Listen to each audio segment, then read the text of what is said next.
World campus connect May 2 Kannur hotel sky pearl, May 3 Kozhikode Hyson heritage. അത് വ്യക്തമല്ല. ഈ തന്നിരിക്കുന്ന സസ്പെൻഷൻ ഓർഡറിൽ അനുമതിയില്ലാതെ സാമൂഹ്യ മാധ്യമങ്ങളിലും മറ്റു മാധ്യമങ്ങളിലും ഇടപെടൽ നടത്തി. അങ്ങനെ നടത്തിയ ഇടപെടലുകൾ സർക്കാരിൻ്റെ നയവും നടപടിയും ആഭ്യന്തര പ്രക്രിയയെപ്പറ്റി പരാമർശിച്ചു. അത് വിമർശനാത്മകമാണോ എന്ന് സംശയമുണ്ട് എന്നാണ് ഓർഡറിൽ പറഞ്ഞിരിക്കുന്നത്. മൈറ്റ് ബി കൺസിഡേർഡ് ആസ് എന്ന മറ്റാണ് പ്രയോഗം. അപ്പോൾ എന്നോട് ചോദിച്ചാൽ സിവിൽ സർവീസ് DNA റൂൾ അനുസരിച്ച് സസ്പെൻഷൻ വാറണ്ട് ചെയ്യുന്ന ഒരു കോസ് ആ ഓർഡറിനകത്ത് മേക്കൗട്ട് ചെയ്തിട്ടില്ല. പക്ഷേ കോടതിയിലേക്ക് പോകാനോ ട്രിബ്യൂണലിലേക്ക് പോകാനോ ഉദ്ദേശിക്കുന്നില്ല. കാരണം എന്താണെന്ന് വെച്ചാൽ നമുക്കെല്ലാവർക്കും അറിയാവുന്നതുപോലെ ഏപ്രിൽ 9 കേരളത്തിലെ വോട്ടർമാർ ഡിസ്മിസ് ചെയ്ത ഒരു ഗവൺമെൻറ്റിൻ്റെ സസ്പെൻഷൻ ഉത്തരവാണ്. അപ്പോൾ അത് തൽക്കാലം മേശപ്പുറത്തിരുന്നാൽ മതി. പുതിയ ഗവൺമെൻറ് സത്യപ്രതിജ്ഞ ചെയ്യുന്ന ദിവസം തന്നെ അത് പിൻവലിക്കപ്പെടുമെന്നും സർവീസിൽ റീഇൻസ്റ്റേറ്റ് ചെയ്യപ്പെടുമെന്നും എനിക്ക് മറ്റേതൊരു പൗരനെയും പോലെ കാരണമില്ലാത്ത ഉത്തരവായതുകൊണ്ട് തന്നെ വോയിഡ് അബ് ഇനിഷ്യോ ആയിട്ട് അത് പിൻവലിക്കപ്പെടുമെന്നും അപ്പോൾ തൽസ്ഥിതി പുനഃസ്ഥാപിക്കപ്പെടും, അതിൻ്റെ മുന്നിലുള്ള സ്ഥിതി പുനഃസ്ഥാപിക്കപ്പെടുമെന്ന് ഉറപ്പുള്ളതുകൊണ്ട് പ്രത്യേകിച്ച് ഒരു നടപടിയും അതിനാവശ്യമില്ല. പോകുന്ന പോക്കിൽ അവസാനത്തെ റൗണ്ട് ശത്രുക്കൾ എന്ന് സംശയിക്കുന്നവരുടെ നേർക്ക് ഒരു റൗണ്ട് വെടിയുതിർത്തുകൊണ്ട് പുറത്തേക്ക് പോകുന്നുവെന്ന് മാത്രം. അത് ഒരു സസ്പെൻഷനായിട്ട് കാണുന്നില്ല. കഴിഞ്ഞ ഏതാണ്ട് ജനുവരി 25 മുതൽ ഗവൺമെൻറ്റിൻ്റെ പൊതുഭരണ വകുപ്പിൽ IAS IPS ഉദ്യോഗസ്ഥർക്കെതിരെ നടക്കുന്നതായ നീക്കങ്ങൾ ഞാൻ പറയും ഏതാണ്ട് ഒരു ചരിത്രപരമായ പോരാട്ടത്തിലൂടെ ഇന്ത്യയിലെ ഏക IAS അസോസിയേഷൻ സംസ്ഥാന മുഖ്യമന്ത്രിയെ ട്രിബ്യൂണലിൽ 5 വട്ടം കയറ്റി അദ്ദേഹത്തിൻ്റെ ചട്ടവിരുദ്ധമായിട്ടുള്ള മുഴുവൻ നടപടികൾ റദ്ദ് ചെയ്യിച്ചു.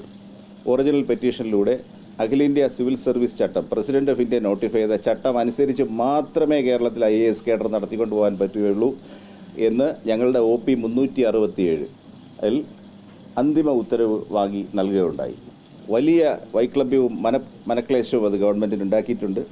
അതിനെ തുടർന്ന് നിങ്ങൾക്കെല്ലാവർക്കും അറിയാവുന്നതുപോലെ 2023 കേസ് ഫയൽ ചെയ്തത്. 25 ജനുവരി തൊട്ട് എന്നെ സർക്കാരിന് പുറത്തേക്ക് ഓടിക്കാനുള്ള നിരവധി ഉഡായിപ്പുകളും തന്ത്രങ്ങളും പ്രയോഗിച്ചു. തദ്ദേശ ഭരണ കമ്മീഷൻ രൂപീകരിച്ചു. ഏതാണ്ട് 10 കോടി രൂപ ചിലവാക്കി ഒരു കമ്മീഷൻ രൂപീകരിച്ച് അതിൻ്റെ മേധാവിയാക്കാൻ ശ്രമിച്ചു. അത് ട്രിബ്യൂണൽ ക്വാഷ് ചെയ്തു. ചട്ടവിരുദ്ധമായിക്കൊണ്ട് തന്നെ, അഖിലേന്ത്യാ സർവീസ് ചട്ടത്തിന് വിരുദ്ധമായിട്ട് ചെയ്തുകൊണ്ട് തന്നെ എൻ്റെ സീനിയോറിറ്റിക്ക് വളരെ താഴെയുള്ള KTDFC ചെയർമാൻ ആൻഡ് മാനേജിംഗ് ഡയറക്ടറായിട്ട് എൻ്റെ 20 കൊല്ലം ജൂനിയർ ഇരിക്കുന്ന പോസ്റ്റിലേക്ക് തട്ടാൻ ശ്രമിച്ചു. അതും മരവിപ്പിച്ചു. അങ്ങനെ എല്ലാ പോരിലും പരാജയപ്പെട്ട് നാണം കെട്ട പരാജയം ഏറ്റുവാങ്ങിയതിൻ്റെ ക്ഷീണം തീർക്കാനായിട്ട് ഞാൻ സാമൂഹ്യ മാധ്യമങ്ങളിൽ ഇടപെടൽ നടത്തി എന്നൊരു ഗ്രൗണ്ട് ഉണ്ടാക്കിയിട്ട് ഇന്നലെ ഉച്ചയ്ക്ക് 4 മണിയോട് കൂടിയിട്ട് എനിക്കൊരു സസ്പെൻഷൻ ഓർഡർ തരികയാണുള്ളത്. അത് അംഗീകാരമായിട്ട് കണക്കാക്കുന്നു. Intolerance of the highest order, അതായത് സർക്കാർ ഉദ്യോഗസ്ഥർ തൻ്റെ അടിമ വേലക്കാരാണെന്നും തന്നെ പുകഴ്ത്തിപ്പാടാൻ മാത്രം ജനിച്ചിട്ടുള്ള ആൾക്കാരാണെന്നും വേണമെങ്കിൽ നിങ്ങൾക്കൊരു കോറസായിട്ട് നിന്ന് എൻ്റെ വാഴ്ത്തുപാട്ട് പാടിത്തരാം, അതല്ലാതെ മറ്റ് യാതൊരു അവകാശവും ഇന്ത്യയിലെ IAS എന്നുള്ളതല്ല, സർക്കാർ ജീവനക്കാർക്കൊന്നുമില്ല എന്നുള്ള ചിലരുടെ മനോഭാവത്തിന് ഉത്തമ ഉദാഹരണമായിട്ട് അതൊരു ബാഡ്ജായിട്ട്, ആ സസ്പെൻഷൻ ഓർഡർ ഒരു ബാഡ്ജായിട്ട് ഞാനിവിടെ കുത്തുന്നു. അതിന് യാതൊരു നിലനിൽപ്പുമില്ല. അത് അതിൻ്റെ വഴിക്ക് തന്നെ ചവറ്റുകുട്ടയിലേക്ക് പോകും എന്ന് ഉത്തമ ബോധ്യമുണ്ട്. അപ്പോൾ അതിൽ കൂടുതലായിട്ട് വ്യാകുലപ്പെടുന്നില്ല.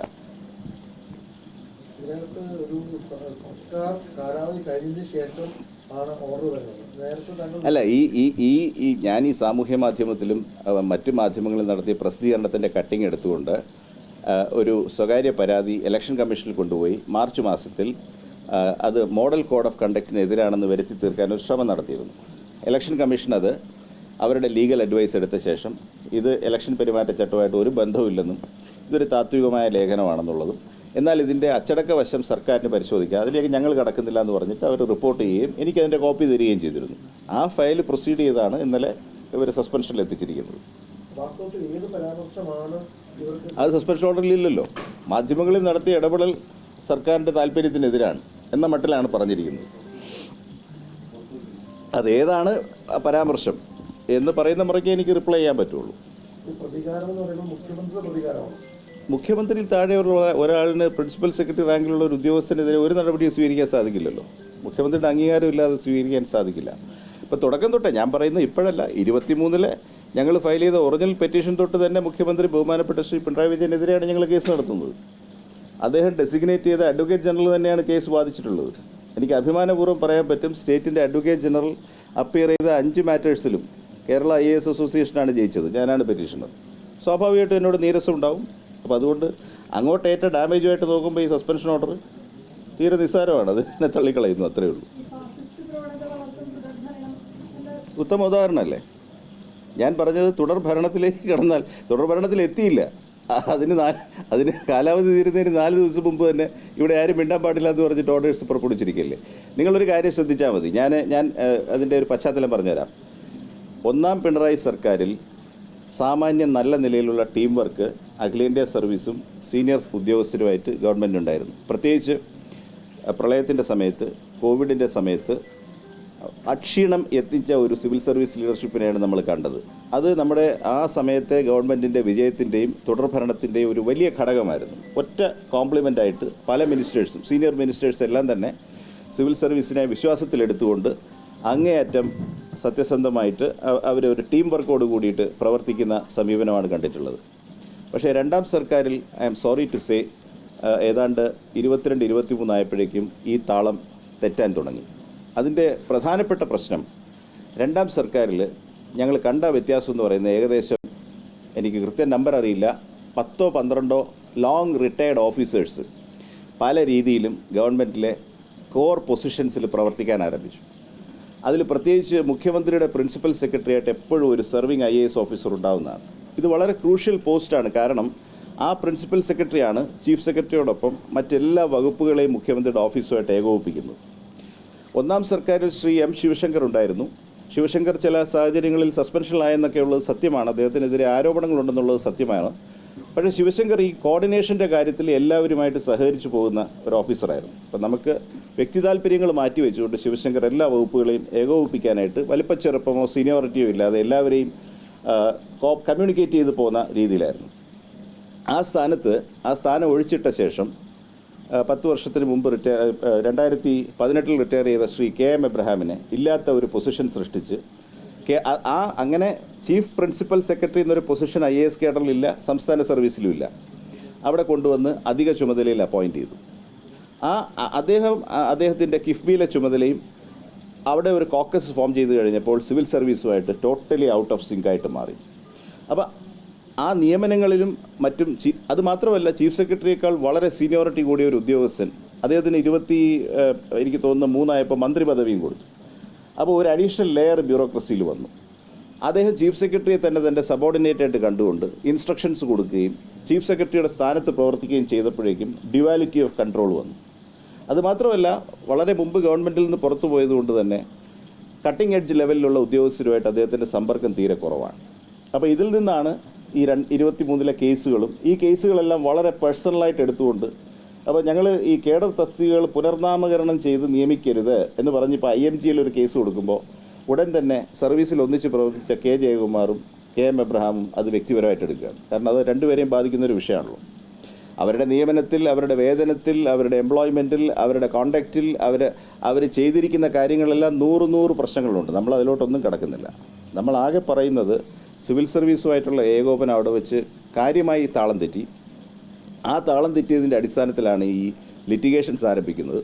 സ്വാഭാവികമായിട്ടും അതിൻ്റെ മുന്നിൽ നിന്ന് പെറ്റീഷണർ എന്നുള്ള നിലയ്ക്ക് അവർക്ക് 23 ആ കേസിൻ്റെ ഗൗരവം സത്യത്തിൽ അത് സെപ്റ്റംബറിൽ ഫയൽ ചെയ്യുമ്പോൾ അവർ റിയലൈസ് ചെയ്യുന്നില്ല. ഇത് ഏതോ ഒരു പെറ്റീഷൻ പോലെ പോകുമെന്നാണ് ധരിച്ചത്. ഇപ്പോൾ വാസ്തവത്തിൽ ഈ കഴിഞ്ഞ ആഴ്ച ഞാൻ 2 കാര്യങ്ങൾ നിയമപരമായിട്ട് ചെയ്തിട്ടുണ്ട്. ഒന്ന്, എക്സൈസ് കമ്മീഷണറുടെ പോസ്റ്റിൽ IAS ഓഫീസർക്ക് ചുമതല കൊടുക്കാൻ ആ കോമൺ ഓർഡറിൽ വിധിയുണ്ടായിരുന്നു. അതവർ ചെയ്തില്ല. അതിന് പകരം ശ്രീ MR അജിത് കുമാറിനെ ട്രാൻസ്ഫർ ഔട്ട് ചെയ്തിട്ട് അവിടെ തന്നെയുള്ള പോലീസ് സൂപ്രണ്ട് റാങ്കിലുള്ള ഒരു IPS ഓഫീസർക്ക് ചാർജ് കൊടുക്കും. എത്ര ധിക്കാരപരമായിട്ടാണ് ഒരു ട്രിബ്യൂണൽ വിധിയോട് പെരുമാറുന്നത്. IAS ഓഫീസറെ കേഡർ തസ്തികയിൽ നിയമിക്കേണ്ട പോസ്റ്റിൽ, എന്നാൽ ശ്രീ അജിത് കുമാർ ADGP റാങ്കുള്ള ഉദ്യോഗസ്ഥനായിരുന്നു. ADGP എടുത്ത് മാറ്റിയിട്ട് ഒരു SPക്ക് ചാർജ് കൊടുക്കും. അതിൽ ഞാൻ കണ്ടംപ്റ്റ് ഫയൽ ചെയ്തു. ചീഫ് സെക്രട്ടറി കണ്ടംപ്റ്റ് നോട്ടീസ് പോയിട്ടുണ്ട്. അദ്ദേഹം ഇപ്പോൾ മെയിൽ കണ്ടംപ്റ്റ് നോട്ടീസ് ആൻസർ ചെയ്യണം.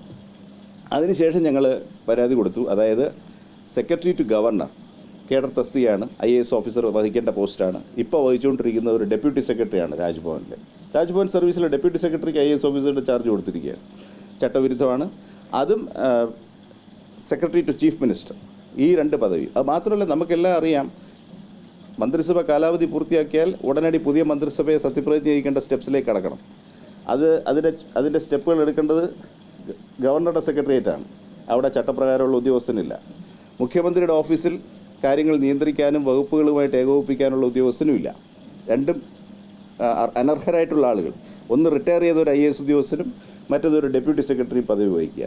ഇക്കാര്യത്തിൽ ഞാൻ ഈ ആഴ്ച ചീഫ് സെക്രട്ടറിക്ക് പരാതി കൊടുത്തിരുന്നു. വ്യക്തമായിട്ട് നിങ്ങളിത് തിരുത്തുന്നില്ലെങ്കിൽ ഇക്കാര്യത്തിലും കോടതിയെ വീണ്ടും സമീപിക്കുമെന്നും പറഞ്ഞിരുന്നു. അപ്പോൾ സസ്പെൻഷൻ ഓർഡർ കൂടുതലും ഇതിൻ്റെ ഒരു തുടർച്ച, ഈ 23-ൽ തുടങ്ങിയ ഈ ലീഗൽ ബാറ്റിലിൻ്റെ ഒരു തുടർച്ചയായിട്ട് മാത്രമേ കാണുന്നുള്ളൂ.